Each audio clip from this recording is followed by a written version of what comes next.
Sa isang mapayapang baryo sa gitna ng kabundukan, kami ni Alon ay lumaki na tila magkapatid. Mula sa pagkabata, walang araw na hindi kami magkasama. Sa tuwing naglalaro sa ilog, umaakyat sa puno, o kaya naman ay nagkukwentuhan sa ilalim ng mga tala.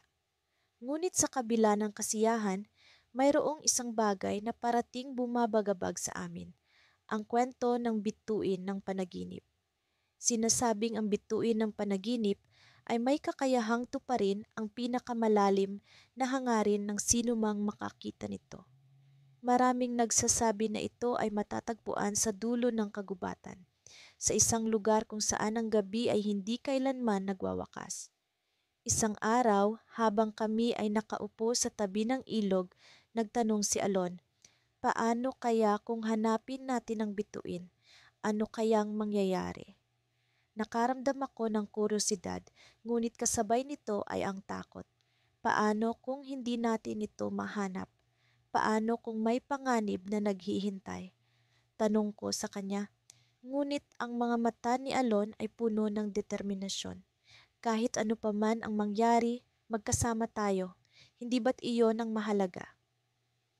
Sa gabing iyon, habang nakahiga sa ilalim ng mga bituin, hindi ko maialis sa isip ko ang ideya ng paglalakbay.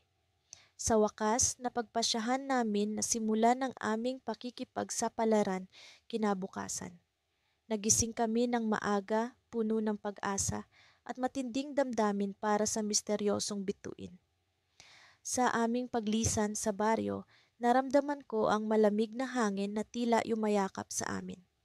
Ang paglalakbay ay nagsimula sa daan patungo sa kagubatan kung saan ang mga puno ay tila nag-uusap sa kanilang pag-ugong. Habang lumalalim ang gabi, ang mga tunog ng kalikasan ay naging mas misteryoso, tila may mga lihim na sinasabi sa amin.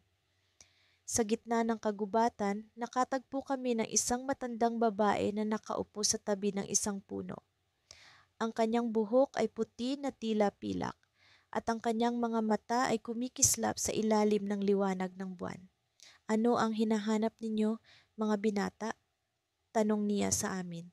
Nagpalitan kami ng tingin ni Alon bago sumagot. Hinahanap po namin ang bituin ng panaginip. Ngumiti ang matanda, ngunit ang kanyang nangiti ay may kakaibang saysay. Maraming naghanap sa bituin na iyon. Ngunit tandaan, hindi lahat ng bituin ay para sa lahat. Ang kanyang mga salita ay tila may misteryo na hindi namin mawari. Paano po namin ito matatagpuan? Tanong ko, puno ng pag-aalinlangan. Hanapin ninyo ang landas na hindi nakikita ng mata. Sa inyong puso doon ninyo makikita ang daan. Sagot niya bago siya naglahong parang usok sa hangin. Nagpatuloy kami sa paglalakbay. Ang mga salita ng matanda ay patuloy na bumabagabag sa amin. Hanggang sa makarating kami sa isang bahagi ng kagubatan na tila iba sa lahat, ang mga puno ay mas matataas, ang hangin ay mas malamig, at ang mga anino ay tila may sariling buhay. Sa gitna ng aming paglalakad, bigla na lamang nagbago ang paligid. Ang madilim na kagubatan ay napuno ng liwanag, mga ilaw na tila mga bituin na bumaba sa lupa. Sa gitna ng liwanag, nakita namin ang isang pinto na gawa sa kahoy, tila isang daan patungo sa ibang mundo. Nagtinginan kami ni Alon, puno ng kaba at pag-asa. Ano kaya ang nasa likod ng pinto? Tanong niya. Ang kanyang boses ay puno ng pag-aalala. Habang kami ay magkahawak kamay, dahan-dahan naming binuksan ang pinto. Sa pagbukas nito, isang liwanag ang bumalot sa amin at sa isang iglap, kami ay nawala sa mundo na aming kinagisnan.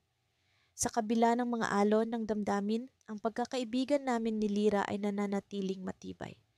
Kami ang dalawang kabataang magkaibigan na, sa kabila ng aming murang edad, ay tila may mas malalim na pag-unawa sa mga lihim ng mundo. Nagsimula ang aming paglalakbay isang umaga sa ilalim ng malamlam na liwanag ng buwan, buhat ang isang pangarap na tila nananawagan mula sa kawalan. Handa ka na ba? Tanong ni Lira habang inaayos ang kanyang backpack. Nasa harap kami ng lumang puno ng balete na tila bantay ng aming baryo. Sa likod nito, ang kagubatang nag-uugnay sa amin patungo sa aming pakay, ang bituin ng panaginip. Handa na, sagot ko. Ang puso ko'y pumipintig ng mabilis, hindi sa takot kundi sa pananabik. Ang mga kwento ng matatanda tungkol sa bituin ng panaginip ay puno ng hiwaga. Sinasabing ito ay nagsusulat ng kapalaran ng mga taong nakikita nito sa gabi. At ang sinumang makahanap nito ay magkakaroon ng kapangyarihang baguhin ang kanilang tadhana. Sa unang hakbang namin sa kakahuyan, ramdam ko ang malamig na hangin na tila may dala ng bulong mula sa kalikasan. Mga ibon ang nag-aawitan at ang mga dahon ay sumasayaw sa hangin, nagbibigay sa amin ng kakaibang sigla. Habang lumalalim ang gabi, ang aming daan ay tila nagiging mas misteryoso. Ang mga puno ay nagmistulang mga higanteng nagmamasid, ngunit hindi kami natatakot. Sa halip, ang aming pag-usad ay puno ng pag-asa na matuklasan ang mahiwagang bituin. Alam mo bang may mga bantay na halimaw ang bituin ng panaginip? Biglang tanong ni Lira na tila sinusubukan akong takutin. Kung totoo man iyon, sigurado akong kakayanin natin sila. Hindi ba't lagi tayong nananalo sa mga laro natin dati? Tugon ko, sinubukan kong iangat ang aming loob. Ngunit habang naglalakbay, hindi kami maiiwasang makaramdam ng pagod. Sa kalaliman ng kagubatan, natagpuan namin ang isang maliit na ilog. Ang tubig nito ay kasing linaw ng kristal at habang kami naglalakad papalapit, nakita namin ang isang munting nilalang na parang diwata. Ang kanyang pakpak ay kumikinang sa ilalim ng liwanag ng buwan at ang kanyang tinig ay kasing lambing ng hangin. Maligayang pagdating, mga batang manlalakbay, bati ng diwata. Ako si Tala, ang tagapagbantay ng ilog. Ano ang inyong hinahanap? Hinahanap namin ang bituin ng panaginip, sabi ni Lira, hindi nakakapagpatago ng kanyang pananabik. Ah, ang bituin ng panaginip, sagot ni Tala. Iyon ay hindi basta-basta matatagpuan. Maraming pagsubok ang dapat ninyong lampasan. Ngunit narito ako upang tulungan kayo. Ibinigay ni Tala sa amin ang isang maliit na sisidlan na puno ng kumikinang na alikabok. Ito ay alikabok ng liwanag. Gamitin ninyo ito sa oras ng pangangailangan, ngunit mag-ingat sapagkat hindi ito pangmatagalan. Nagpasalamat kami kay Tala at ipinagpatuloy ang aming paglalakbay. Sa bawat hakbang, nararamdaman ko ang pag-asa at kaba na magkahalong bumabalot sa akin. Ang kagubatan ay tila walang hanggan, ngunit ang aming pagnanasa na makita ang bituin ay hindi nagbabago. Sa wakas, narating namin ang isang lumang tulay na yari sa kahoy na tila nag-uugnay sa amin patungo sa isang bahagi ng kagubatan na hindi pa namin nararating. Ngunit sa ilalim ng tulay ay may anino na gumagalaw. Isang halimaw na may mga mata na nagliliyab, ang katawan nito ay parang nilikha mula sa usok at hangin. Hindi kayo makakatawid dito. Sigaw ng halimaw, ang tinig nito ay parang kulog na pumapailan lang sa paligid. Sa takot agad kong naalala ang sisidlan ng alikabok na ibinigay ni Tala. Binuksan ko ito at hinagis ang alikabok sa halimaw. Sa isang iglap, ang halimaw ay naglaho at ang tulay ay tila nagningning sa liwanag na dala ng alikabok. Paano kung wala tayong alikabok na iyon? Tanong ni Lira, na ngayon ay nakahinga na ng maluwag. Hindi ko alam, tugon ko, ngunit alam kong hindi tayo susuko. Ngunit habang naglalakbay kami sa tulay, nararamdaman ko ang kakaibang panginginig sa hangin. Isang bulong ang sumasagi sa aking isipan, isang paalala na hindi lahat ng nagniningning ay ginto. Sa kabilang dulo ng tulay, ang kagubatan ay tila nagbabago. Ang mga puno ay nagmistulang mga anino at ang liwanag ng buwan ay tila naglalaho. May kakaiba dito, sabi ni Lira. Ang kanyang mga mata ay puno ng pag-aalala. Tumigil kami sa gitna ng tulay at doon ko napansin ang isang bagay na hindi namin inaasahan. Sa dulo ng tulay, lumitaw ang isang pintong gawa sa kahoy at bato, at sa likod nito ay may liwanag na kumikislap. Ang pinto ng mga lihim, bulong ni Lyra. Ngunit saan ito papunta? Sa puntong iyon, hindi ko alam ang kasagutan. Ngunit nararamdaman ko ang hindi maipaliwanag na pag-anyaya ng pintuan. Ito ba ang daan patungo sa bituin ng panaginip o isang panibagong pagsubok na dapat naming harapin? Sa aming pag-aalinlangan, isang desisyon ang kailangan naming gawin, buksan ang pinto o bumalik. Sa pagbukas ng pintuan, isang malakas na liwanag ang bumalot sa amin at naramdaman ko ang isang puwersa na tila humihila sa amin sa kabila ng aming kagustuhan. Sa likod ng pinto, isang bagong mundo ang naghintay, puno ng hiwaga at panganib. Ngayon, habang kami tinatangay ng liwanag, isa lang ang sigurado ko, ang aming paglalakbay ay nagsisimula pa lamang at sa dulo nito, ang bituin ng panaginip ay nag-aabang, handang ibunyag ang mga lihim ng kapalaran. Ngunit anong kapalaran ang nakatadhana para sa amin?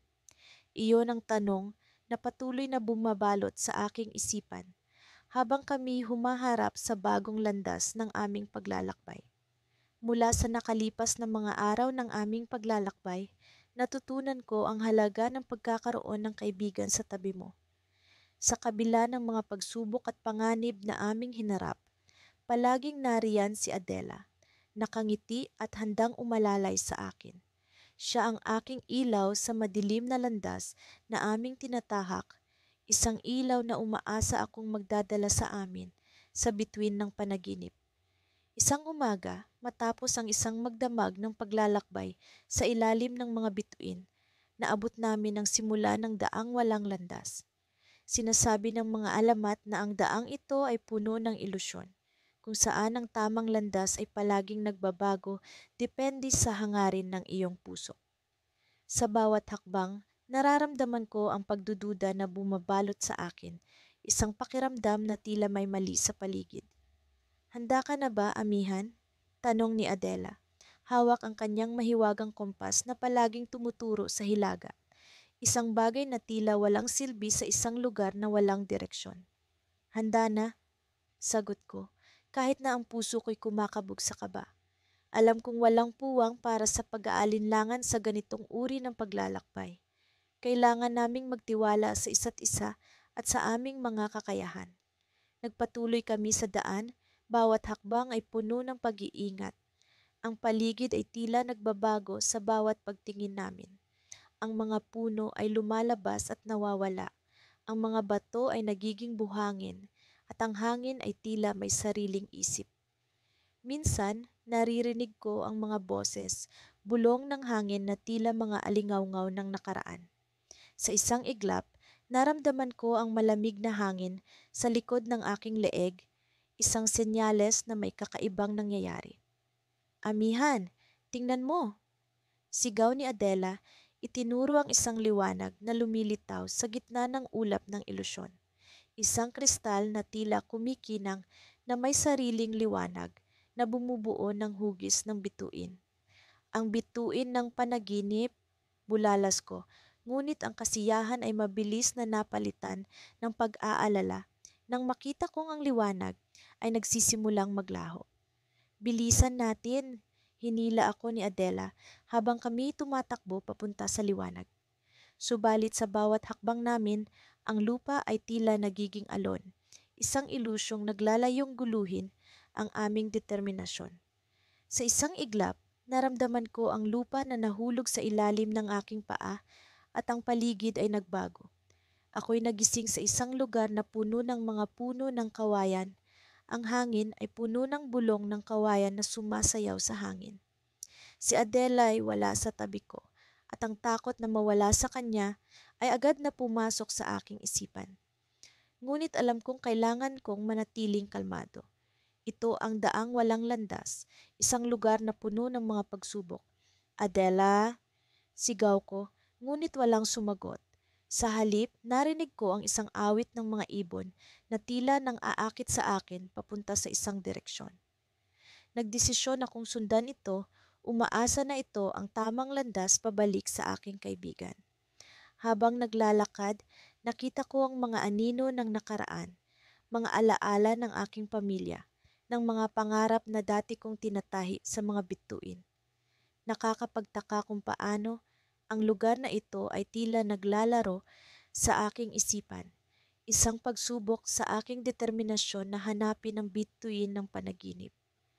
Sa wakas, narating ko ang isang clearing kung saan nakita ko si Adela, nakatayo sa gitna ng mga kawayan na tila naliligaw.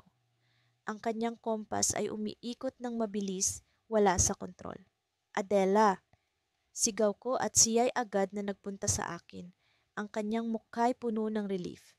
Akala ko'y nawala ka na. Sabi niya, hawak ang aking kamay ng mahigpit. Ang lugar na ito ay nilalaro ang ating isipan. Oo, sabi ko, pero kailangan nating magpatuloy. Ang bituin ng panaginip ay narito, nararamdaman ko. Nagpatuloy kami sa aming paglalakbay, ang pag-asa ay bumabalik sa aming mga puso.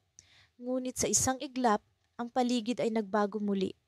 Sa harap namin ay isang malaking pintuan, gawa sa kahoy na tila nababalot ng mga ugat ng kawayan.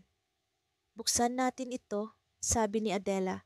Ngunit sa paglapit namin, ang pintuan ay biglang bumukas ng mag-isa. At sa likuran nito ay isang liwanag na napakaliwanag. Ang bituin ng panaginip ay nasa loob. Ngunit sa paglapit namin, isang figura ang lumitaw mula sa liwanag.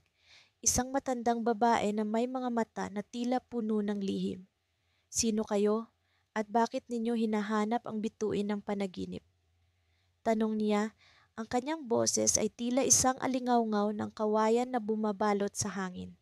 Kami natigilan at sa sandaling iyon, naramdaman ko ang isang kakaibang pakiramdam na parang ang mundo ay nakatayo sa gilid ng isang misteryo na hindi namin inaasahan. Ang aming mga puso ay puno ng kaba at takot, ngunit alam namin na wala ng atrasan. Ang liwanag ng bituin ng panaginip ay nasa harap na namin, at ang aming kapalaran ay nakatali sa mga sagot na kailangang malaman. Sa gitna ng aming paglalakbay, nagpatuloy kami ni Elara sa landas na tila walang hangganan patungo sa lugar na sinasabing tago ng bituin ng panaginip.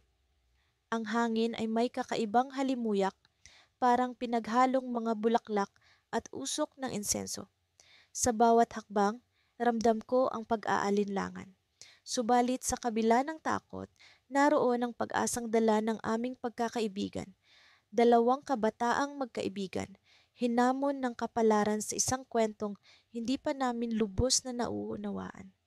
Aris, tingnan mo ang mga puno, bulong ni Elara habang tinuturo ang mga naglalakihang puno sa paligid.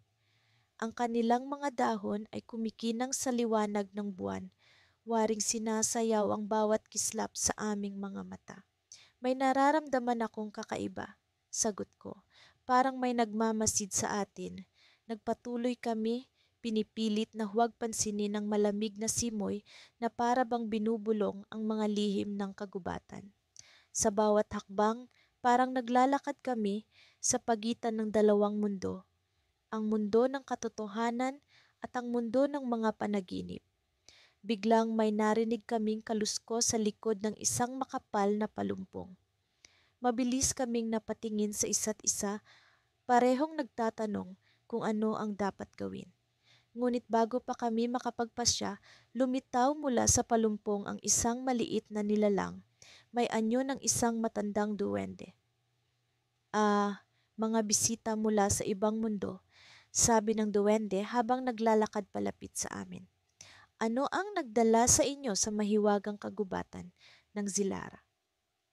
Nagkatinginan kami ni Elara, parehong hindi makapaniwala sa aming nakikita. Ang duwende ay may asul na buhok na parang ulap at mga mata na kumikislap na parang mga bituin. Naghahanap kami ng bituin ng panaginip, sagot ni Elara, puno ng pag-asang naglalayong makamit ang hinahangad. Sinasabing ito ang susi sa aming mga pangarap.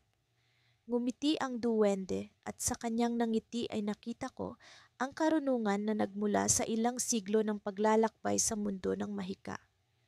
Ang bituin ng panaginip, bulong niya. Maraming nangangarap na matagpuan ito, ngunit iilan lamang ang nakakaalam ng dapat gawin upang ito'y matamo. Paano po namin ito makikita? Tanong ko, puno ng pag-uusisa. Ang bituin ng panaginip ay hindi basta nakikita. Sagot ng duwende, sumisindak sa aming mga puso. Kailangan ninyong harapin ang inyong pinakamalalim na takot at pagdududa. Sa paglalakbay, ang inyong mga puso ang magiging gabay. Nagpatuloy kami sa paglalakad sa ilalim ng gabay ng duwende. Habang lumalalim ang gabi, naramdaman ko ang mga pagbabago sa paligid. Ang mga anino ay tila lumilipat-lipat at ang mga tunog ng kalikasan ay nagiging mas misteryoso. Nagkuwento ang duwende tungkol sa mga sinaunang alamat ng kagubatan, mga kwento ng mga nagtagumpay at mga nabigo sa kanilang paghahanap. Sa wakas, narating namin ang isang maliit na lawang puno ng kristal na tubig. Dito, sinabi ng duwende na kami dapat magmuni-muni at harapin ang aming mga sarili. Naupo kami ni Elara sa tabi ng lawa at habang tumitingin sa tubig, nakita ko ang aking sariling refleksyon na nagbabago. Ang aking mukha ay nagiging mukha ng iba't ibang bersyon ng aking sarili. Mga bersyon na puno ng takot, galit, kalungkutan at pag-asa. Aris, nakakatakot ito, bulong ni Elara habang nakatingin din sa kanyang refleksyon. Parang sinasalamin nito ang lahat ng ating pinagdaraanan. Naramdaman ko ang pag-iinit ng aking dibdib, hindi dahil sa takot, kundi dahil sa kakaibang tapang na unti-unting lumilitaw. Elara, kaya natin ito. Kailangan lang nating magtiwala sa isa't isa. Sa aming pagninilay, unti-unting nawala ang takot.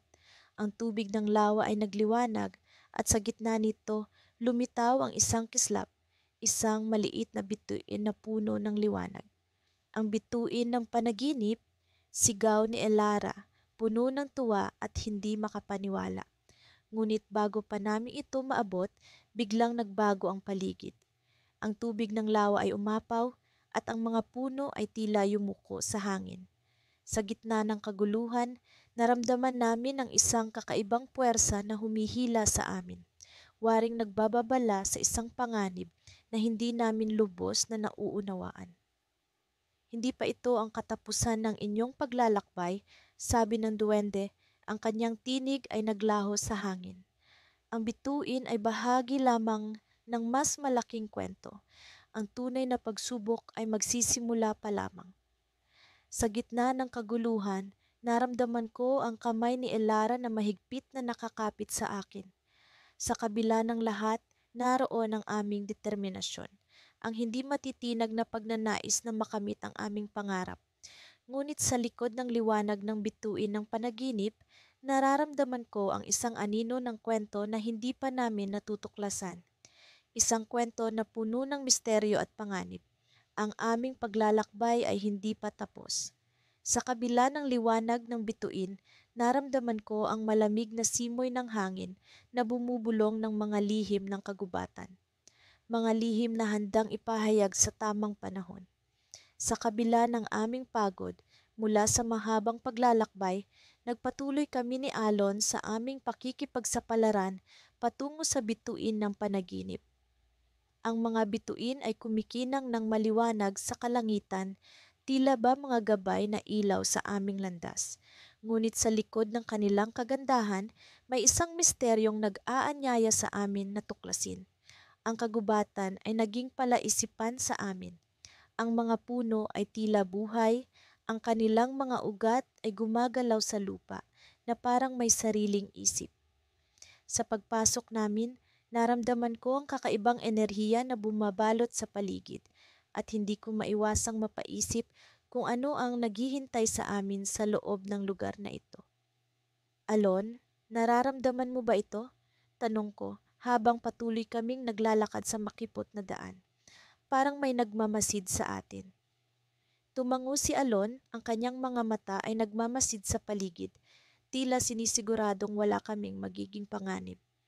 Oo, Maya, baka ito na ang simula ng mas matinding pagsubok. Habang patuloy kaming naglalakad, narinig namin ang mga bulong ng hangin, na tila mga boses na nagkukwento ng sinaunang alamat.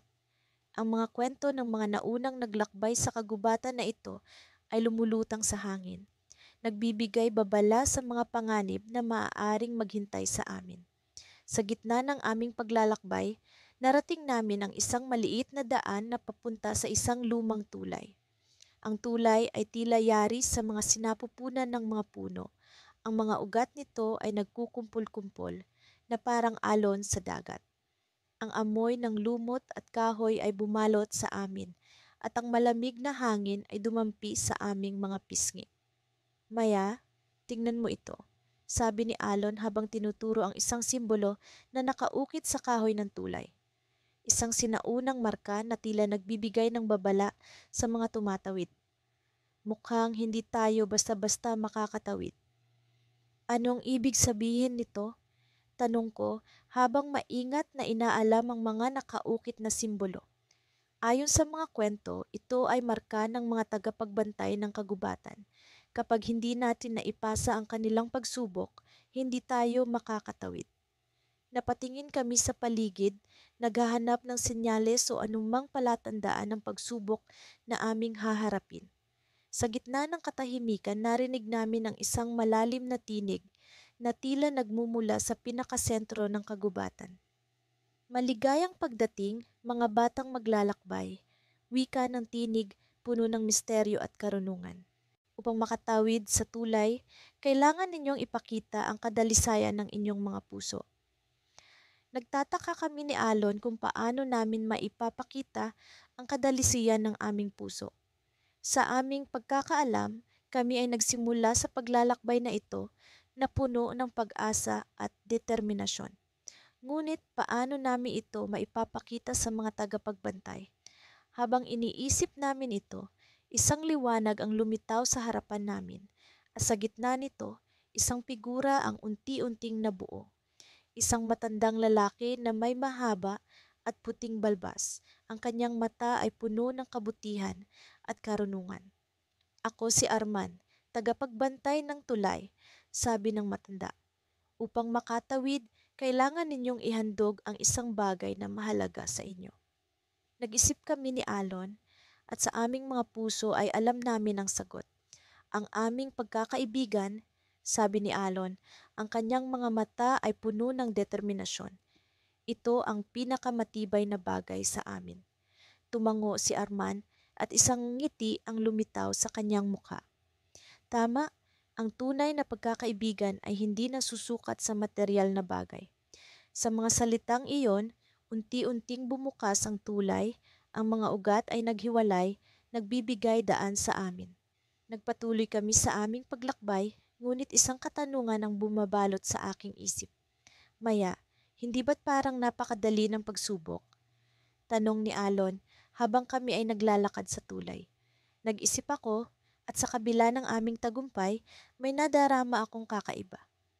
Oo, Alon, parang may kulang, parang may hindi pa natin alam. Nang makatawid kami sa tulay, isang kakaibang eksena ang bumungad sa amin. Isang malawak na lugar na puno ng kumikinang na ilaw. Ngunit sa gitna nito, isang anino ang nagkukubli. Ang anino ay tila nag-aanyaya sa amin at isang bulong ang narinig ko sa hangin. Maya, Alon, ang inyong paglalakbay ay nagsisimula pa lamang. Sa mga salitang iyon, alam namin na ang tunay na pagsubok ay naghihintay sa amin. Ang kagubatan ay may mga lihim na hindi pa namin natutuklasan at ang aming paglalakbay ay puno ng mga sorpresa na magpapabago sa aming pananaw. Sa gitna ng kagubatan, sa ilalim ng mga bituin, kami ay nagpatuloy, puno ng pag-asa at determinasyon na matuklasan ang bituin ng panaginip.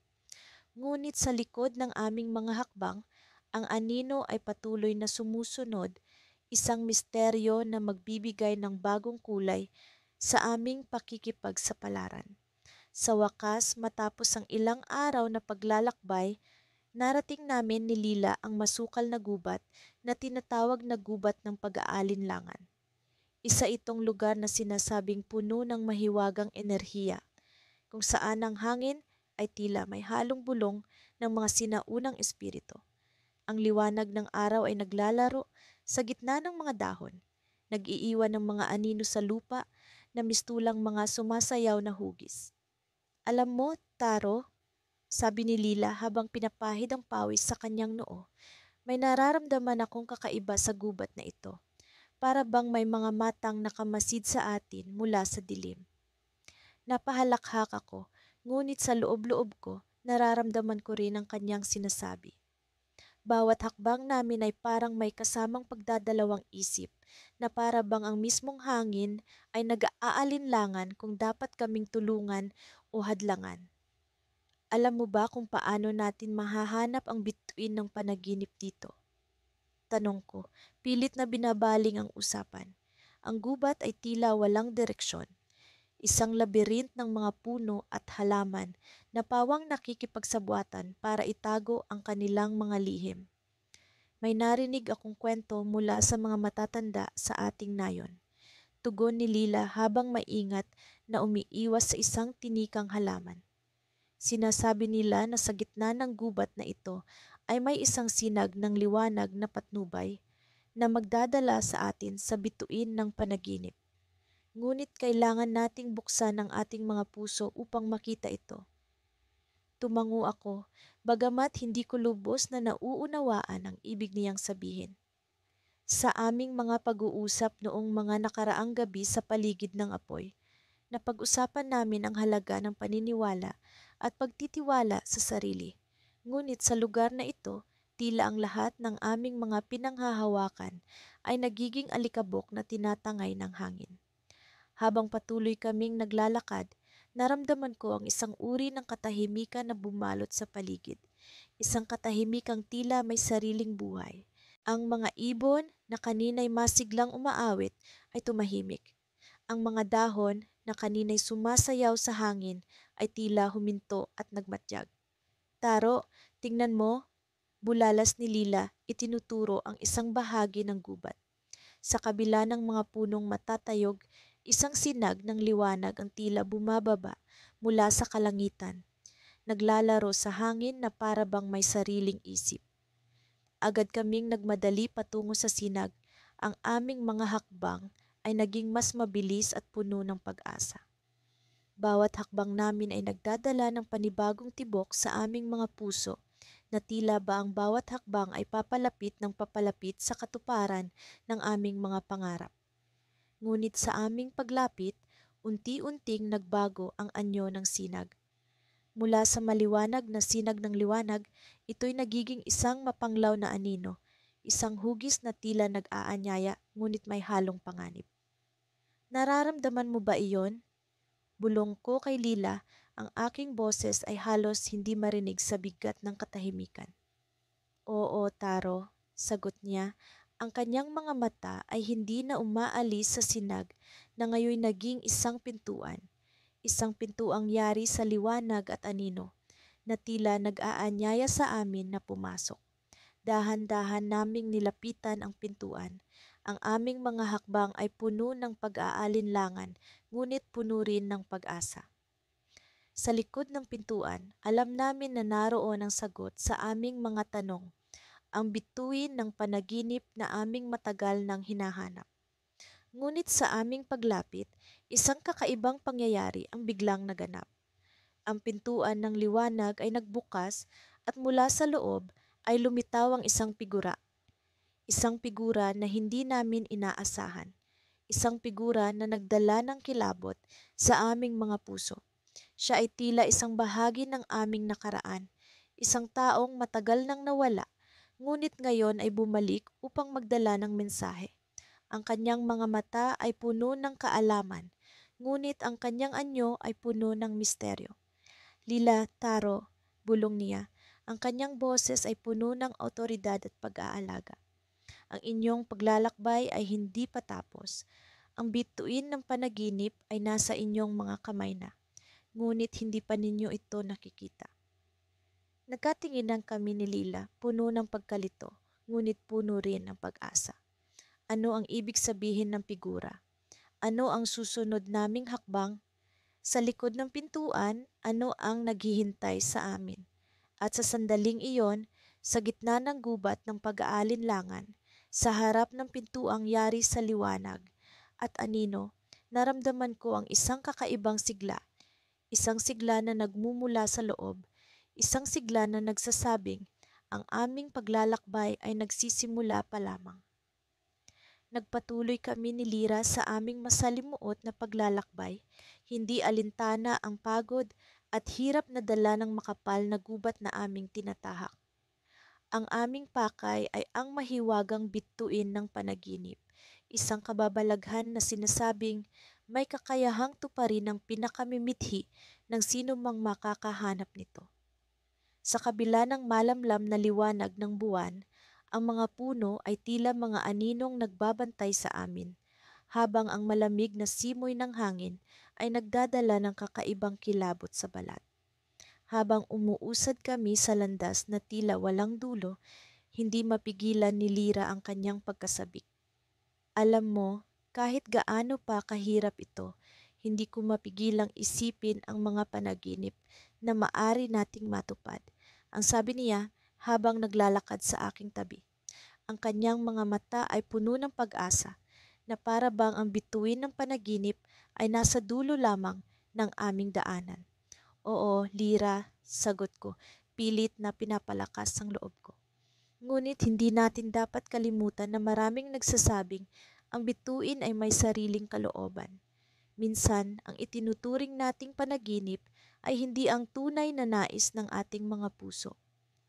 Sa aming pag-uusap, hindi namin namalayang lumalim pa ang gabi at ang aming mga hakbang ay naging mas mabagal, tila pinipigilan ng mga aninong gumagalaw sa paligid.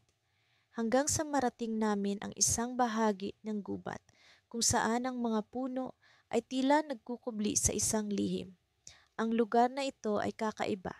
Ang mga dahon ay kumikislap sa ilalim ng liwanag ng buwan at ang hangin ay puno ng matamis na halimuyak ng mga bulaklak na hindi namin kilala. Sa kalagitnaan ng kagubatan, napansin namin ang isang lumang hagdanan na gawa sa bato, patungo sa isang mataas na burol. Ang mga hakbang nito ay nababalot ng mga halamang gumagapang, tila matagal nang hindi nagagamit. Ito na kaya ang daan? Tanong ni Lira habang tinitingnan ang hagdanan na parang isang hamon na dapat lampasan. Sa tingin ko'y wala tayong ibang pagpipilian, sagot ko. Pero mag-ingat tayo, Lira. Walang katiyakan kung ano ang nasa taas.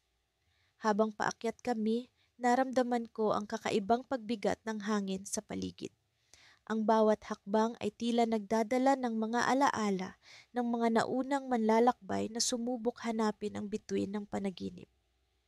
Sa kabila ng pagod, ang pag-asang makita ang bituin ay nagbigay sa amin ng lakas na ipagpatuloy ang pag-akyat. Sa wakas, narating namin ang tuktok ng burol at sa aming harapan ay isang maliit na clearing na naliliguan ng liwanag ng buwan. Sa gitna nito ay isang altar na gawa sa mga lumang bato at sa ibabaw ng altar ay isang kumikislap na bagay. Isang bituin na mas maliwanag kaysa sa lahat ng bituin sa langit. Napaluhod kami sa harap nito, punong-puno ng pagkamangha at pag-asa. Heto na, Lira, ito na ang bituin ng panaginip. Sigaw ko habang ang aking puso ay bumibilis ang tibok. Si Lira ay tahimik, tila hindi makapaniwala sa aming nasaksihan. Ngunit bago namin maabot ang bituin, narinig namin ang isang kakaibang huni mula sa likuran. Sa paglingon namin, nakita namin ang isang matandang babae, nakasuot ng damit na gawa sa mga dahon at bulaklak. Ang kanyang mga mata ay tila dalawang malalalim na dagat na puno ng lihim. Ano ang inyong hinahangad mula sa bituin ng panaginip? Tanong ng matanda.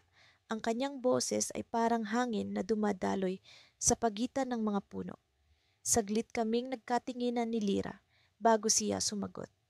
Gusto naming matupad ang aming mga pinakaaasam na panaginip. Sabi niya, puno ng determinasyon. Ngumiti ang matanda, ngunit ang kanyang ngiti ay may halong lungkot. Ang bituin ay may kapangyarihan, ngunit tandaan ninyo, ang tunay na panaginip ay hindi laging ang inaakala ninyong nais ninyo. Bago pa man namin maitanong kung ano ang kanyang ibig sabihin, ang matanda ay nawala, na parang usok sa hangin, iniwan kami ni Lira na naguguluhan. Sa gitna ng aming pagkalito, bigla naming naramdaman ang paggalaw ng lupa sa ilalim ng aming mga paa, isang pahiwatig na ang bagay sa altar ay hindi basta-basta. Ang bituin ay unti-unting lumabas mula sa altar, bumangon sa hangin, at nagsimulang kumislap ng mas maliwanag. Ngayon, sa harap namin, ito ay tila may sariling buhay. Ang liwanag nito ay umaabot sa aming mga puso. At sa isang sandali, naramdaman ko ang isang kakaibang puwersa na bumalot sa akin. Nang magising ako sa pagkakabigla, naroon si Lira. Ngunit ang mundo sa paligid namin ay nagbago. Hindi na kami nasa clearing sa burol, kundi sa isang kawalan, isang lugar na puno ng mga bituin na umiikot sa paligid namin at sa gitna nito ay ang bituin ng panaginip. Heto na, bulong ni Lira, ang kanyang boses ay puno ng pagkamangha. Ngunit bago pa man kami makalapit sa bituin, naramdaman ko ang isang kakaibang puwersa na tila humihila sa amin papalayo. At doon, naisip ko ang sinabi ng matanda na ang tunay na panaginip ay hindi laging ang inaakala naming nais namin. Sa isang iglap, ang bituin ay kumislap ng mas maliwanag at sa isang kisap mata, naglaho kami sa kawalan, hindi alam kung saan kami dadalhin ng bituin. Ano kaya ang naghihintay sa amin sa kabila ng liwanag ng bituin ng panaginip? Sa gitna ng aming paglalakbay, nararamdaman ko ang malamig na hangin na parang may ibinubulong sa akin. Kasama ko si Lira, ang matalik kong kaibigan, na simula pagkabata ay naging katuwang ko sa lahat ng bagay. Pareho kaming may pangarap na hanapin ang bituin ng panaginip, isang alamat na sinasabing nagtataglay ng kapangyarihang tuparin ang pinakamimiti ng puso. Sa aming paglalakbay, nakatagpo kami ng iba't ibang nilalang at sinubok ng daan-daang panganib, ngunit nanatiling matatag ang aming hangarin. Ngayon, narito kami sa lalim ng kagubatan, isang lugar na madalas binabalot ng misteryo at kilabot. Ang mga puno ay tila walang katapusang mga haligi na umaabot sa langit at ang kanilang mga anino ay nagtatago ng mga lihim ng nakaraan. Subalit, sa kabila ng takot na bumabalot sa aming paligid, nararamdaman ko ang kakaibang sigla na nagmumula sa Lira. Minsan, naiinggit ako sa kanyang kakayahang makakita ng pag-asa sa bawat hamon. Palagi niyang sinasabi na ang bawat hakbang ay bahagi ng isang mas malaking kuwento at kami ang mga bida nito. Habang patuloy kaming naglalakad, biglang nagbago ang ihip ng hangin. Narinig namin ang marahang pag-awit ng mga ibon na parang may babala. Lira, nararamdaman mo ba iyon? Tanong ko habang pinipigilan ang pagbilis ng tibok ng aking puso. Oo, Ada, parang may kakaibang enerhiya dito, sagot ni Lira na tumigil sa kanyang paglalakad at tumingin sa paligid. Dapat mag-ingat tayo. Sinundan namin ang tunog ng pag-awit at hindi nagtagal, narating namin ang isang maliit na clearing sa gitna ng kagubatan. Sa gitna nito ay may isang lumang balon na napapaligiran ng mga lumot at ugat. Ang kanyang anyo ay tila isang matandang nagbabantay sa lihim ng kagubatan. Lumapit kami sa balon at naramdaman ko ang pagtawag nito sa akin. Ada, tingin mo ba ito ang lugar na hinahanap natin? Tanong ni Lira habang pinagmasdan ang balon. Hindi ko alam kung bakit, ngunit pakiramdam ko ay may mga mata na nakatingin sa amin mula sa balon. Hindi ko sigurado pero parang may kakaibang nararamdaman ako. Sagot ko habang sinusubukang intindihin ang nararamdaman ko. Bigla, may sumilay na liwanag mula sa loob ng balon. Ang liwanag ay nagbigay ng init na bumalot sa amin na para bang kami ay niyayakap ng isang matandang kaibigan. Sa ilalim ng liwanag na iyon, may nakita kaming isang maliit na kristal na kumikinang. tulad ng isang bituin na nahulog sa lupa. Hindi kaya ito ang bituin ng panaginip, bulong ni Lira, na tila nasa pagitan ng pagdududa at pag-asa. Habang kami ay papalapit sa balon, narinig namin ang isang pabulong na tinig. Mga batang naghahanap, ang inyong paglalakbay ay hindi pa tapos. Ang bituin na inyong hinahanap ay nagtatago sa likod ng inyong sariling mga pangarap. Napatigil kami sa aming paglapit at naramdaman ang pag-ikot ng hangin sa paligid. Ako'y napatingin kay Lira at nakita ko sa kanyang mga mata ang parehong takot at pag-asa. Alam naming hindi kami maaaring umatras ngayon, lalo na't narito na kami sa gitna ng misteryo. Ada, kailangan nating gawin ito. Ito na ang pagkakataon natin, sabi ni Lira, na nagbigay sa akin ng lakas ng loob. Hinawakan namin ang aming mga kamay, sabay na bumulong ng dasal para sa gabay. Pagkatapos ay ibinaba namin ang aming mga kamay sa balon at biglang naglaho ang liwanag.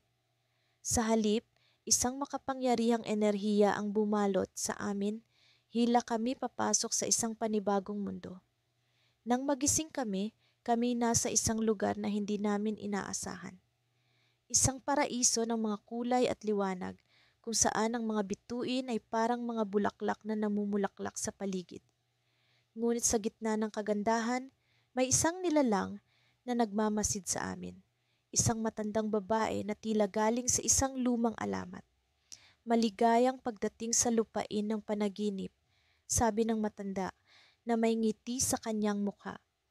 Ngunit tandaan, ang bituin na inyong hinahanap ay may kapalit. Hindi lahat ng pangarap ay dapat matupad. Sa isang iglap, naramdaman ko ang bigat ng kanyang sinabi. Sa kabila ng aming hangarin, may nakatagong panganib ang bawat desisyon.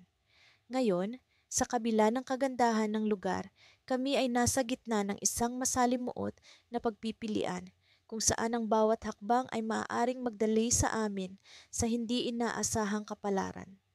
Ngunit bago pa namin mabigyan ng kahulugan ang kanyang mga salita, naglaho ang matandang babae at kami naiwan na nag-iisa sa kakaibang mundo. Ang tanong, handa ba kaming tanggapin ang kapalit ng aming mga pangarap? Sa ilalim ng kumikinang na kalangitan, nagpatuloy kami ni Lira sa aming paglalakbay. Ang aming mga hakbang ay tila bumibigat sa bawat hakbang sa malamig na lupa. Ang hangin ay may kakaibang lamig na tila ba may dala itong mahiwagang mensahe na hindi pa namin lubos na nauunawaan. Sa kabila ng pagod, ang aming determinasyon ay hindi natinag. Ang bituin ng panaginip ay naririto lamang sa kung saan sa kalawakan at kami handang suungin ang anumang panganib upang ito'y matagpuan.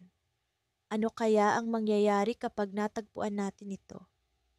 Tanong ni Lira. Ang kanyang mga mata ay puno ng pag-asa at pag-aalinlangan. Di ko rin alam, sagot ko, pilit na ngumingiti. Ngunit tiyak akong magbabago ang lahat. Ang bituin ng panaginip ay hindi ordinaryong bituin. Sinasabing kaya nitong baguhin ang kapalaran ng sino mang makatagpo nito. Nagpatuloy kami sa paglalakad hanggang sa marating namin ang isang lugar na parang pamilyar, ngunit hindi ko matukoy kung bakit. Ang paligid ay puno ng mga lumang punong kahoy na tila ba may mga mata nakamasid sa bawat galaw namin. Ang kanilang mga ugat ay mistulang mga daliri na sumasayad sa lupa, nag-uugat sa mga lihim ng nakalipas. Nararamdaman mo ba iyon? Bulong ni Lira, ang kanyang tinig ay puno ng pag-aalala. Tumango ako. Oh, parang may pumapana sa hangin. Parang isang musika. Sa aming pag-usad, mas lalong naramdaman namin ang kakaibang enerhiya. Ang hangin ay nagsimula ng umihip sa direksyon na tila ba may sinusundan itong landas. Sa kabila ng takot, mas lalo kaming naging determinado. Hanggang sa biglang may kumislap sa harapan namin, isang liwanag na parang umusbong mula sa kawalan. Siya na ba ang bituin ng panaginip? Tanong ni Lira. Ang kanyang tinig ay puno ng pagkamangha. Ngunit bago pa man ako makasagot, ang paligid ay biglang nagbago. Ang mga puno ay naglaho, ang lupa ay tila umangat, at kami ay napunta sa isang lugar na hindi ko pa nakikita. Ang kalangitan ay puno ng mga bituin, mas maliwanag kaysa dati, at sa gitna nito ay isang bituin na nag-iisa, kumikislap ng mas matindi kaysa sa iba. Ito ang bituin ng panaginip. Ngunit sa aming paglapit, isang tinig ang biglang pumigil sa amin. Isang matandang lalaki ang lumitaw mula sa likod ng isang malaking bato. Ang kanyang mukha ay puno ng karunungan at misteryo. "Huwag kang magmadali," sabi niya. Ang kanyang tinig ay tila ba ang hangin mismo ang nagdadala.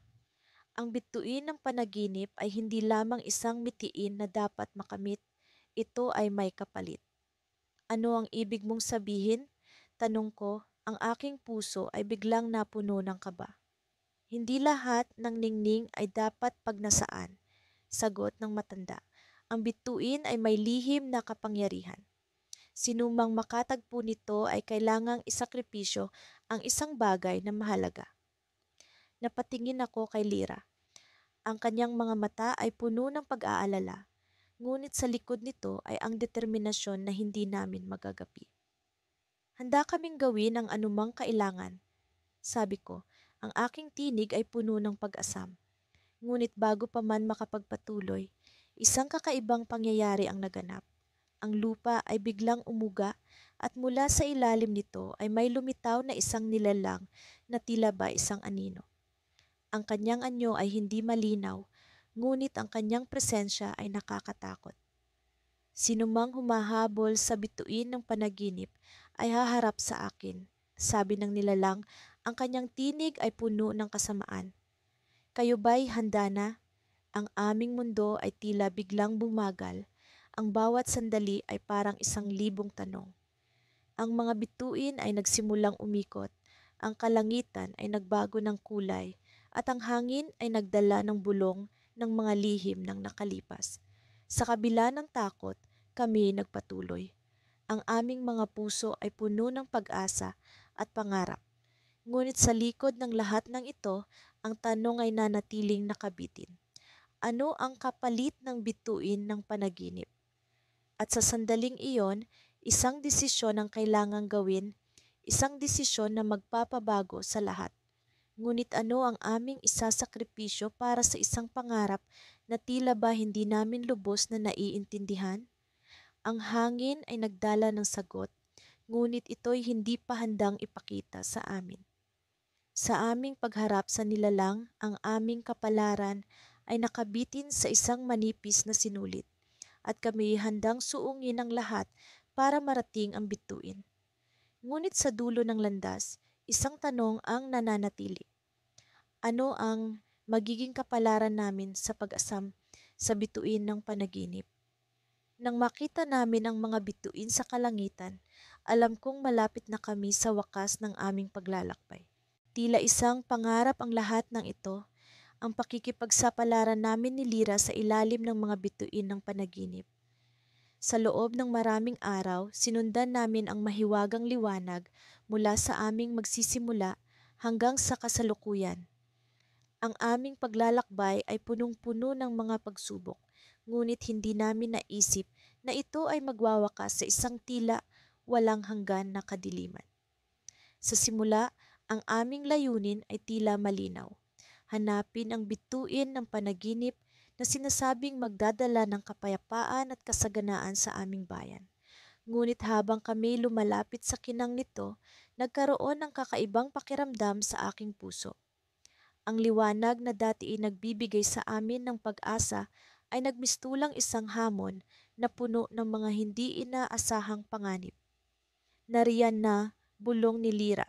Itinuturo ang isang makipot na landas na tila nawawala sa gitna ng mga lumulundag na anino.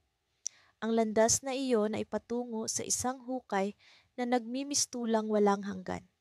Ang paligid ay tahimik maliban sa tunog ng hangin na dumadaloy sa mga puno. Ang mga bituin ay sapat na ang liwanag upang gabayan kami. Ngunit sa ilalim ng kanilang kinang, ang aming mga hakbang ay tila nagiging mabigat sa bawat hakbang. Nagpatuloy kami sa paglakad at naramdaman ko ang malamig na hangin na dumadaloy sa paligid. Ang hukay ay tila isang bunganga ng kawalan at sa loob nito ay may mga anino na kumikislap sa bawat sulok. Parang bawat hakbang ay may kasamang kuwentong hindi namin mawari. Sa kabila ng takot, ang bawat isa sa amin ay nagpatuloy, umaasa na sa dulo ng landas ay matatagpuan namin ang aming hinahanap. Ngunit sa gitna ng katahimikan, may narinig kaming kakaibang tunog, isang bulong na tila nagmumula sa kalaliman ng hukay. Lira, narinig mo ba iyon? Tanong ko habang pilit kong iniintindi kung ano ang sinasabi ng bulong. Tumango siya, nag-iisip kung ito ba'y bahagi ng aming imahinasyon o isang babala. Sa di inaasahang pagkakataon, ang lupa sa ilalim namin ay nagmistulang gumalaw. Mag-ingat! Sigaw ni Lira, ngunit huli na ang babala. Kami ay umigtad, pilit na hinahanap ang balanse sa gitna ng lumulundag na lupa. Sa isang iglap, bumuka ang daan na aming tinatahak at kami ay nahulog sa kadiliman. Ang pagkahulog ay tila walang hanggan at sa gitna ng pagkalito, naramdaman ko ang malamig at magaspang na hangin na bumabalot sa akin. Ngunit sa halip na takot, isang kakaibang pakiramdam ng kapanatagan ang pumasok sa aking puso. Parang ang kawalan ay hindi isang patibong, kundi isang daan patungo sa ibang mundo. Sa wakas, dumapo kami sa isang malambot na lupa. Ang paligid ay puno ng mga kristal na nagliliwanag, na nagbibigay ng kulay sa kadiliman. Ang mga kristal na ito ay nagmistulang mga bituin na bumaba sa lupa, at sa gitna ng mga ito ay naroon ang isang matayog na puno. Ang puno ay may mga dahon na kumikislap, at sa bawat galaw nito ay lumilikha ito ng musika na tila isang lumang awit. Lumapit kami sa puno at sa ilalim nito ay naroon ang isang matandang lalaki na may hawak na mahiwagang tungkod. Matagal ko na kayong hinihintay, sabi niya, ang kanyang boses ay puno ng pighati at pag-asa. Kayo ang mga pinili. Hindi ko alam kung ano ang ibig niyang sabihin, ngunit sa likod ng kanyang mga mata ay naroon ang kwento ng daan-daang taon. Ano ang kailangan mong sabihin sa amin? Tanong ni Lira, puno ng kuryosidad. Ngumiti ang matanda at tumingin sa amin na tila binabasa ang aming mga puso. Ang bituin ng panaginip ay hindi isang bagay na makikita o mahahawakan, sagot niya. Ito ay isang bahagi ng inyong mga kaluluwa, isang liwanag na magbibigay ng lakas sa inyo para harapin ang tunay na hamon. Sa sandaling iyon, bumuka ang kanyang tungkod at mula rito ay lumabas ang liwanag na nagmistulang mga alon ng enerhiya. Ang liwanag na iyon ay pumasok sa aming mga katawan, nagbibigay ng init at kapanatagan. Ngunit bago pa namin maintindihan ang lahat, biglang naglaho ang matandang lalaki at sa kanyang lugar ay naroon ang isang portal na kumikislap ng mga kulay ng bahaghari. Ito ang susunod na bahagi ng inyong paglalakbay, bulong ng hangin. Nagkatinginan kami ni Lira, puno ng pag-aalinlangan. Sa gitna ng mga kristal at liwanag, alam namin na ang paglalakbay na ito ay hindi pa tapos. Ngunit sa likod ng aming pangamba, naroon ang pag-asang dala ng bituin ng panaginip. Ang pag-asang patuloy kaming maglalakbay tungo sa hindi pa namin nalalaman. At sa isang iglap, kami pumasok sa portal, dala ang pag-asang ang susunod na mundo ay may mga kasagutan sa aming mga tanong. Ngunit habang kami naglalaho sa gitna ng mga kulay, isang tinig ang narinig ko sa aking isipan, isang babala na ang paglalakbay namin ay hindi kasing simple ng inaakala namin. Ang tinig na iyon ay nagsasabing, marami pa kayong hindi nakikita. Ang paglalakbay namin ay nagsimula muli, puno ng misteryo at mga lihim na hindi pa namin nauunawaan. Sa likod ng mga bituin, ano pa kaya ang aming matutuklasan? Ang paglalakbay namin ni Laya ay tila walang katapusan. Sa bawat hakbang, nararamdaman ko ang pagod na unti-unting bumabalot sa aking katawan. Ngunit ang determinasyon na matuklasan ng bituin ng panaginip ay hindi naglalaho. Kasama si Laya, ang aking matalik na kaibigan, ang bawat araw ay puno ng pag-asa at bagong pagkatuklas. Sa aming paglalakbay, napadpad kami sa isang liblib na kagubatan na tila ba'y nababalot ng mahiwagang liwanag. Ang mga puno ay tila may sariling buhay, ang kanilang mga dahon ay kumikinang sa ilalim ng sinag ng buwan. Sa kabila ng takot na dulot ng hindi pamilyar na pook, nararamdaman ko ang kakaibang enerhiya na nagtutulak sa amin upang magpatuloy. Alam mo, Laya, wika ko habang kami naglalakad sa landas na nababalutan ng mga kumikislap na alitap-tap. Parang may kakaibang puwersa na naguudyok sa atin na ituloy ang paglalakbay na ito. Ngumiti si Laya, ang kanyang mga mata ay puno ng pag-asa at hindi matitinag na paniniwala. Oo, Ezra, parang ang bawat hakbang natin ay bahagi ng isang mas malawak na kwento. Hindi natin alam kung ano ang susunod, pero alam kong may dahilan kung bakit tayo narito. Sa aming patuloy na paglalakad, napansin namin ang isang matandang lalaki na nakaupo sa ilalim ng isang malaking puno. Nakasuot siya ng mahabang balabal na tila gawa sa mga bituin. Ang kanyang presensya ay tila bahagi ng kagubatan at ang kanyang mga mata ay kumikislap na parang mga tala sa kalangitan. Magandang gabi, bati niya sa amin. Ang kanyang boses ay may halong misteryo at kaalaman. Ano ang hinahanap ng dalawang batang manlalakbay sa pusod ng kagubatang ito? Nagkatinginan kami ni Laya at ako ang unang nagsalita. Hinahanap namin ang bituin ng panaginip. Ito ang susi sa pagtupad ng aming mga pangarap. Ngumiti ang matandang lalaki, ang kanyang ngiti ay tila puno ng lihim. Ang bituin ng panaginip ay hindi isang bagay na madaling matagpuan. Ito ay isang paglalakbay sa loob ng inyong mga puso. Subalit, may isang lihim na dapat ninyong malaman bago ninyo ito makamtan. Napalunok kami ni Laya at naramdaman ko ang kaba na unti-unting pumipintig sa aking dibdib. Ano po ang lihim na iyon? Tumayo ang matandang lalaki at sa kanyang kamay ay lumitaw ang isang maliit na kristal na kumikislap sa iba't ibang kulay. Ang kristal na ito ay bahagi ng bituin ng panaginip. Ngunit ito ay may kapangyarihang nagdadala ng mga alaala ng nakaraan. Kailangan ninyong harapin ang mga alaalang iyon upang magpatuloy. Sa sandaling iyon, naramdaman ko ang bigat ng kanyang mga salita. Ang mga alaala ng nakaraan ay hindi laging maganda, at ang pagharap sa mga ito ay tila isang mahirap na pagsubok. Ngunit alam kong ito ang tanging daan patungo sa aming mithiin. Saan namin makikita ang mga alaala na iyon? Tanong ni Laya na hindi maikukubli ang pag-aalala sa kanyang tinig.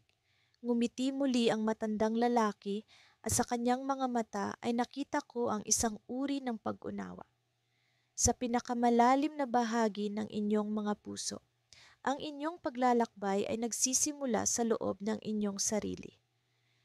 Sa kanyang mga salita, bigla kong naramdaman ang isang kakaibang pag-ikot sa paligid. Ang kagubatan ay tila umikot din, ang mga puno ay naglalabas ng liwanag na hindi ko maipaliwanag. Sa isang iglap, kami ni Laya ay napadpad sa isang lugar na puno ng mga pamilyar na tanawin. Mga alaala ng aming kabataan, mga pangarap, at mga takot na matagal nang nakatago. Ezra, tingnan mo. Sigaw ni Laya habang itinuro ang isang eksena mula sa aming nakaraan. Ang araw na nagkasama kami sa ilalim ng malaking puno sa aming bayan, pinangarap namin ang paglalakbay na ito. Ngunit sa gilid ng eksenang iyon, may isang anino na hindi ko maipaliwanag. Isang anino na tila ba'y may sariling buhay at sa bawat pagtingin ko dito, nararamdaman ko ang pamilyar na takot na bumabalot sa akin. Ezra, ano yan? Tanong ni Laya. Ang kanyang tinig ay puno ng pag-aalala. Bago ko pa man masagot ang tanong ni Laya, ang anino ay nagsimulang magbago ng anyo. Naging isang figura na hindi ko inaasahan. Isa itong parte ng aming buhay na matagal nang nakatago, isang lihim na maaaring bumago sa aming paglalakbay. Ito ang twist ng aming paglalakbay, ang cliffhanger sa aming kuwento. Ang bituin ng panaginip ay hindi lamang pangarap na aming hinahabol. Ito rin ay isang paglalantad ng mga lihim na matagal nang nakabaon sa aming mga puso. At sa pagharap sa anino ng nakaraan, alam kong kailangan naming magpatuloy, kahit gaano pa kahirap ang daan. Ang paglalakbay namin ni Laya ay hindi pa tapos at sa bawat hakbang, ang liwanag ng bituin ng panaginip ay patuloy na nag-aanyaya. Ngunit sa likod ng liwanag na iyon, may mga anino ng nakaraan na kailangang harapin bago namin makamta ng tunay na kahulugan ng aming mitiin. Sa kabila ng aming pagod at hirap, patuloy kaming naglakbay ni Lira, ang aking matalik na kaibigan, sa masalimuot na landas ng kabundukan ng lunan. Sa likod ng bawat hakbang, dama ko ang bigat ng responsibilidad sa aming mga balikat. Ang paghahanap sa bituin ng panaginip, isang mahiwagang bagay na sinasabing magbibigay kapangyarihan sa sino mang makakahanap nito upang baguhin ang kanilang kapalaran. Hindi lamang ito para sa aming mga sarili, kundi para rin sa aming bayan na matagal nang nasa ilalim ng kadiliman. Habang naglalakad kami sa landas na nababalot ng makapal na fog, napansin ko ang kakaibang pagkinang ng mga halaman sa paligid. Ang mga dahon ay tila kumikinang sa bawat hakbang namin na para bang may buhay ang mga ito. Nagsalita si Lira. Mira, nararamdaman mo ba ang enerhiya ng lugar na ito? Parang may nais iparating sa atin ng kalikasan. Tumango ako, ngunit ang aking isipan ay abala sa mga alaala ng aming bayan, ang mga ngiti ng mga tao bago pa pumasok ang kadiliman. Oo, Lira, ngunit kailangan nating magpatuloy. Ang oras ay di natin kakampi. Paglipas ng ilang oras, narating namin ang isang malaking bato na may ukit ng mga sinaunang simbolo. Napansin ko ang isang piraso ng papel na nakasiksik sa pagitan ng mga ukit. Pinulot ko ito at binasa ng malakas. Sa likod ng ulap, sa ilalim ng lupa, ang bituin ay nakatago. Ngunit mag-ingat sapagkat ang landas patungo rito'y puno ng mga pagsubok. Mga pagsubok, tanong ni Lira, na may halong kaba sa kanyang tinig. Paano natin malalampasan ang mga ito, Mira? Ngumiti ako kahit pa may bahagyang takot sa aking puso. Magtiwala tayo sa isa't isa, Lira. Sa ating pagkakaibigan, matatagpuan natin ang lakas upang harapin ang anumang pagsubok. Nagpatuloy kami sa aming paglalakbay hanggang sa marating namin ang isang bangin na tila walang hanggan ang lalim. Sa kabila nito ay ang isang tulay na yari sa mga pinagsamang ugat ng mga puno. Ang hangin ay tila humuhuni, dumadagundong sa aming paligid. Nakakatakot, bulong ni Lira habang dahan-dahang humakbang sa tulay. Ngunit kailangan nating tumawid. Sa bawat hakbang, ramdam ko ang pagyanig ng tulay na para bang sumusubok ang kalikasan sa aming determinasyon. Ang aking puso'y bumibilis ang tibok sa kaba, ngunit hindi ko pinahintulutan ang takot na maghari.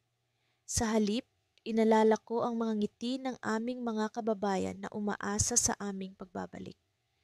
Nang makalagpas kami sa tulay, isang liwanag ang nagpakita sa aming harapan, isang maliit na kuweba na tila may sariling liwanag.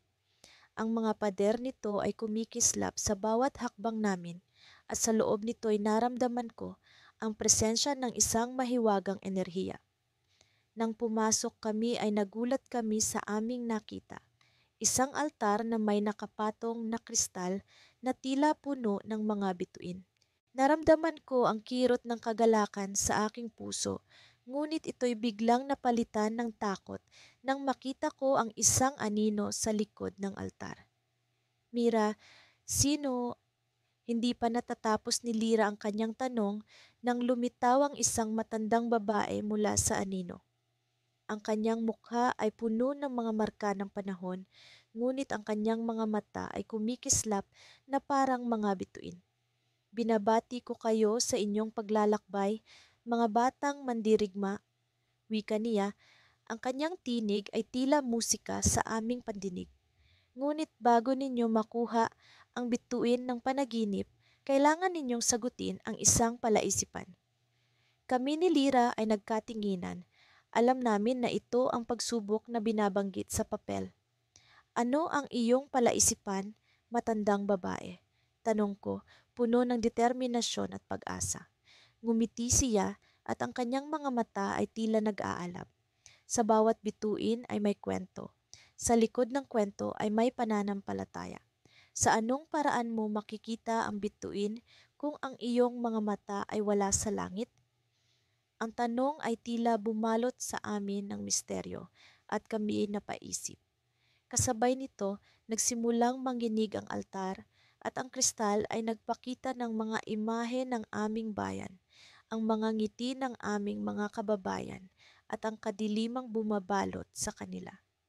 Habang pinag-iisipan namin ang sagot, naramdaman ko ang pag-apaw ng enerhiya sa paligid na tila sumubok sa aming kalooban. Kami ni Lira ay nagkatinginan at sa sandaling iyon, naisip ko ang sagot. Ngunit bago ko pa man ito masabi, narinig namin ang malakas na dagundong mula sa labas ng kuweba. Ang lupa ay nagsimulang magiba at ang mga bituin sa kristal ay naglaho. Mira, ano ang nangyayari? Tanong ni Lira. Ang kanyang tinig ay puno ng takot. Hindi ko alam ang tamang sagot, ngunit naramdaman ko ang isang bagay na nagbabanta. Lira, kailangan nating makalabas. Ang buong kabundukan ay tila nagising sa ating presensya. Habang tumatakbo kami palabas ng kuweba, ang dagundong ay mas lalong lumakas at ang liwanag ng altar ay naglaho. Iniwan kaming balot ng kadiliman at kawalan ng katiyakan. Hindi namin alam kung ano ang nasa labas, ngunit isang bagay ang sigurado. Ang aming paglalakbay ay hindi pa tapos. At sa kabila ng takot, naramdaman ko ang kakaibang pag-asa sa aking puso. Sapagkat sa kabila ng kadiliman, ang bituin ng panaginip ay patuloy na nag-aalab, naghihintay na matuklasan. Sa likod ng mga anino, ang aming kapalaran ay nakatago at kami ni Lira ay handang suungin ito